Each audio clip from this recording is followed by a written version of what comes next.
Hi, magandang araw. Happy Sunday.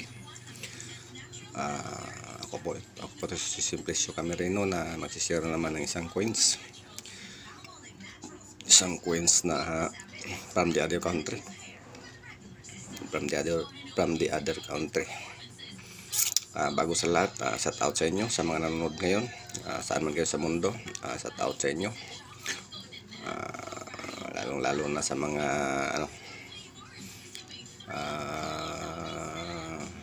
nandyan sa ibang bansa, OFW o ano man kayong katayuan nyo dyan sa ibang bansa, shout out sa inyo. Dahil kayo po ang tinatawag na mga bagong bayani na nakalagay sa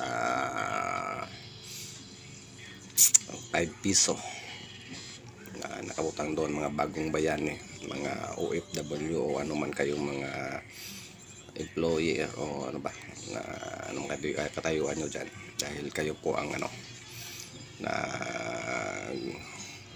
naghahakot ng mga iba't ibang mga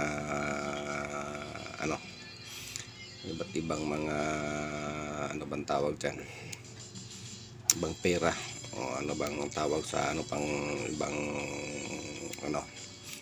mention yan para may pangpapalit sa kanila na amount o currency. Dahil yan po ang ginagamit natin para sa sirkulasyon sa economics na mga pera. Kaya shout out sa inyo at naway pagpalain tayo ng may kapal na makarating tayo sa ating gustong marating, sa ating mga goals. Dahil siya lang nakakalam, at naway ilayo niya tayo sa makapamakan, at naway guide niya tayo na hindi tayo magkakasala sa kanya, at lalong-lalo na sa ating kapwa. Dahil siya lang nakakalam sa atin. At yan po, balik na po tayo sa aking coins na isi-share sa inyo.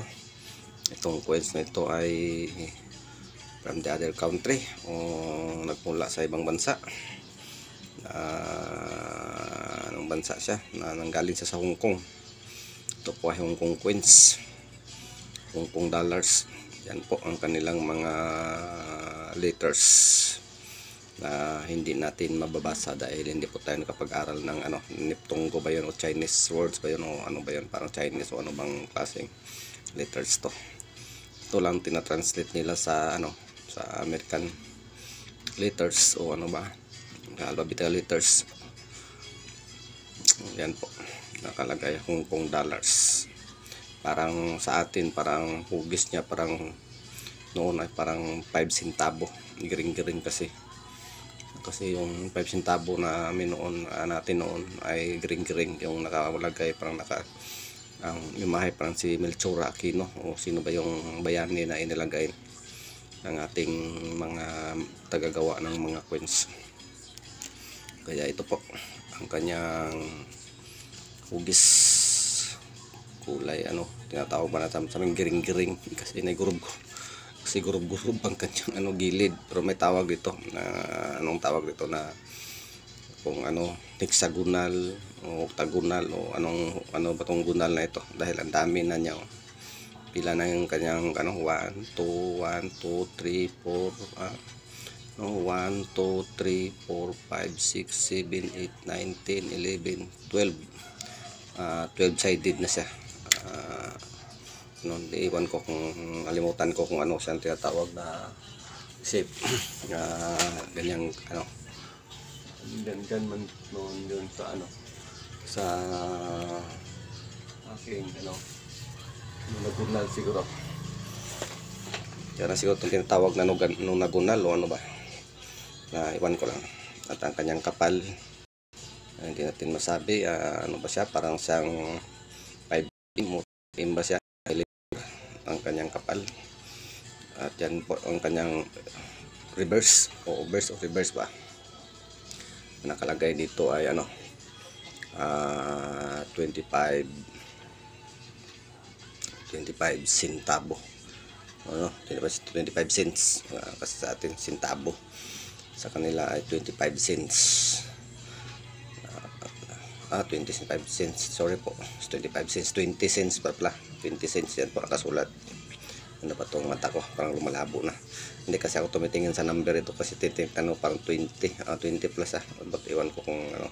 Dito ko sa nakita 25, 1985 plus yung ginawa. O inilabas ba? Kaya ito po. Ang kanyang value po ay 20 cents. Siguro 20 cents. O ilan bang sintabo? Kung iwan ko kung ano ba. Nalito ako kung dollars katawag ko ano ba. Cents ba? 25 cents. At sa ginawa siya noong 1995. Tingnan natin, i-zoom natin kung mayroon ba sang mint mark o ano ba. Napakagalaw ng aking kamay yan po, 1995. Para siyang para siyang sa katagalan, para siyang kinakalawang ano ba. Ayan ba, parang nasusunog siya tingin nyo dito, para sa akin parang nasusunog siya ba, o nag-change ba siya ng kulay, kasi ang kulay niya parang kulay gold, tapos siguro tinitest ito kung tunay ba ito na gold, kaya ito ang resulta, para siyang nasusunog ang kanyang kulay sa kanyang body of coins. Siguro pinatuluan ito ng isang chemical na para at-test siya kung tunay ba siya na gold, kasi po, may gold kasi na mga coins. Ito po ang nangyari sa kanya. Kasi hindi po to sa akin, ito po ay binigay lang sa akin ng aking wife noon, kasi binigay sa kanya ng kanyang ama, dahil ang kanyang ama po ay nagtatrabaho sa isang hotel na kilalang hotel dito sa Davao, famous dito sa Davao. Kaya marami siyang mga coins na naiipon, kasi kasi doon parang maintenance, siguro may mga laglag na mga coins, kaya napulot niya. Kaya ito na punta sa akin dahil binigay. Kung mayroon kayo nito, napakaswerte nyo, dahil nakita ko ito sa ibibay nung sa ba yun, na nag-sale nito na mataas na value, medyo may mataas ang value.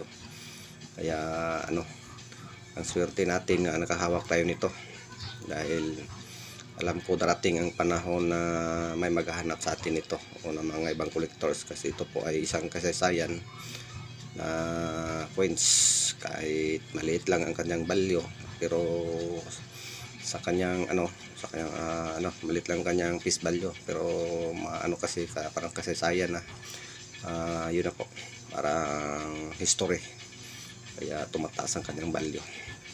At yan lang po, maraming salamat, at naway pagpalain tayo ng may kapal, at naway saka huwag niyong kalimutan mag-comments sa comment section sa ibaba, at naway i-press nyo ang aking notification bell para naman tumutunog ang ating bell, at naway huwag nyo kalimutan mag-subscribe. Ayun po, malaking tulong na po yun sa akin ang pag-subscribe niyo. Yan po, maraming salamat, at happy Sunday. Bye bye, huwag nyo kalimutan mag-subscribe. Happy Sunday.